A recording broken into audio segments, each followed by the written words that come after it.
కామారెడ్డిలో ఇచ్చినటువంటి డిక్లరేషన్ 43%,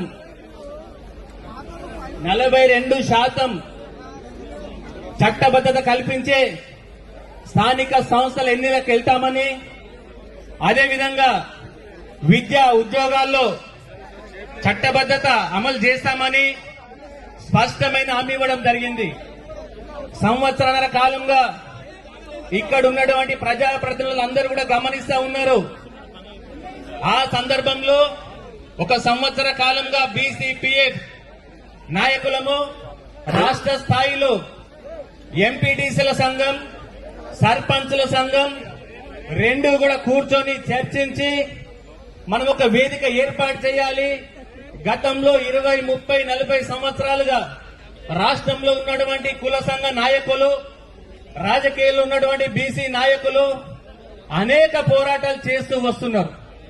కావున అయినప్పటికీ కూడా ఒక ప్రజా ప్రతినిధుల ఫోరం ఏర్పడితే గ్రామ స్థాయిలో వార్డు మెంబర్ నుండి మొదలు పెడితే గ్రామ సర్పంచ్ అవ్వచ్చు, ఎంపీటీసీ, ఎంపీపీ, జెడ్పీటీసీ, కౌన్సిలర్లు, కార్పొరేటర్లు, చైర్మన్లు, వివిధ కార్పొరేషన్ల చైర్మన్లు, ఎమ్మెల్యేలు, ఎంపీలు వీరందరి సమక్షంలో మనం ఈ వేదిక ఏర్పాటు చేసినట్టయితే మరి గ్రామ స్థాయిలో ఉన్నటువంటి మన బీసీ బిడ్డలు, కుల సంఘాల నాయకులు, ప్రజలను ఒక ఉత్సాహంగా వాళ్ళని చైతన్యపరిచి మనం ఒక వేదికను తీసుకొచ్చి గతంలో సకల జనుల సమ్మె ద్వారా ఏ విధంగా అయితే ప్రత్యేక తెలంగాణ సాధించుకున్నామో అదే రీతిలో మళ్లీ బీసీ సమాజం అంతా ఒక వేదిక పైకి రావాలని చెప్పి కూడా ఈ రోజు బీసీపీఎఫ్ ప్రజాప్రతినిధుల ఫోరం ఏర్పాటు చేయడం జరిగింది.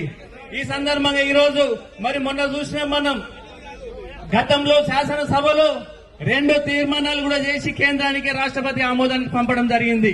మళ్లీ బీసీ బిడ్డలను మభ్యపెట్టేదానికి, తెలంగాణ సమాజంని మరొక్కసారి మోసం చేసేదానికి మొన్న 10 తారీఖున కేబినెట్ లో ఒక ఆర్డినెన్స్ తీసుకురావడం జరిగింది.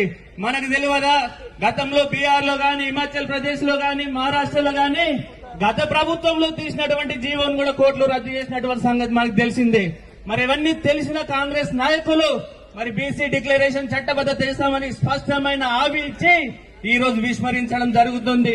కాబట్టి మేమందరం కూడా బీసీపీఏ ప్రజాప్రతినిధుల వేదిక ద్వారా రాష్ట్రంలో ఉన్నటువంటి రాజకీయ పార్టీలందరికీ, రాజకీయ పార్టీలో ఉన్న బీసీ నాయకులందరికీ, గ్రామ స్థాయిలో ఉన్నటువంటి నాయకులు, మండల స్థాయిలో ఉన్నటువంటి నాయకులు, జిల్లా స్థాయిలో ఉన్న నాయకులందరూ కూడా మేము పత్రిక ద్వారా జిల్లాలో పర్యటించి ఒక ప్రచారం చేయడం ద్వారా ఈ రోజు మరి బీసీ బిడ్డలకు మద్దతు ఇవ్వడానికి వచ్చినటువంటి వేదిక మీద ఉన్న పెద్దలందరికీ పేరు పేరున, అదేవిధంగా వేదిక మీద ఉన్నటువంటి గ్రామ స్థాయి నుంచి, వార్డు మెంబర్ స్థాయి నుంచి, సర్పంచ్ నుంచి ఎమ్మెల్యే వరకు కూడా ఇక్కడ వచ్చేటువంటి మాకు మద్దతు ఇవ్వడానికి వచ్చినటువంటి ప్రతి ఒక్కరికి మేము పాదాభివందనం చేస్తా ఉన్నాము. ఇది ఈ రోజు ఆరంభం మాత్రమే. దీనికి ఒక సంవత్సర కాలంగా శ్రమ చేస్తా ఉన్నాం.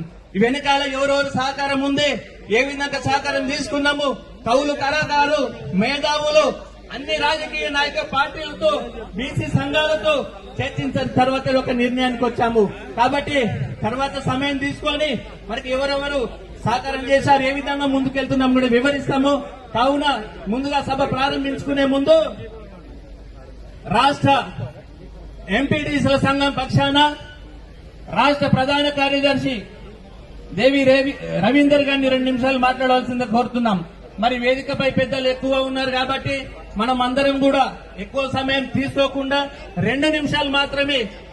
ప్రధాన ఎజెండా 42% చట్టబద్ధత కల్పించాలి, విద్యా ఉద్యోగాల్లో చట్టాలు అమలు చేయాలనే అంశం తప్ప అంతకు మించి ఇక్కడ రాజకీయ ప్రసంగాలు గాని, విమర్శలు గాని, ఏదైనా ఇబ్బందికరమైన అంశాలు గాని ఎవరు మాట్లాడినా కూడా సమంజసం కాదని చెప్పి కూడా తెలియజేస్తూ పెద్దలందరూ కూడా ఒకటే ఎజెండా, ఏకైక ఎజెండా 42% చట్టబద్ధత కల్పించాలన్న అంశమే ప్రస్తావన రావాలని చెప్పి కూడా ముఖ్యంగా విజ్ఞప్తి చేస్తూ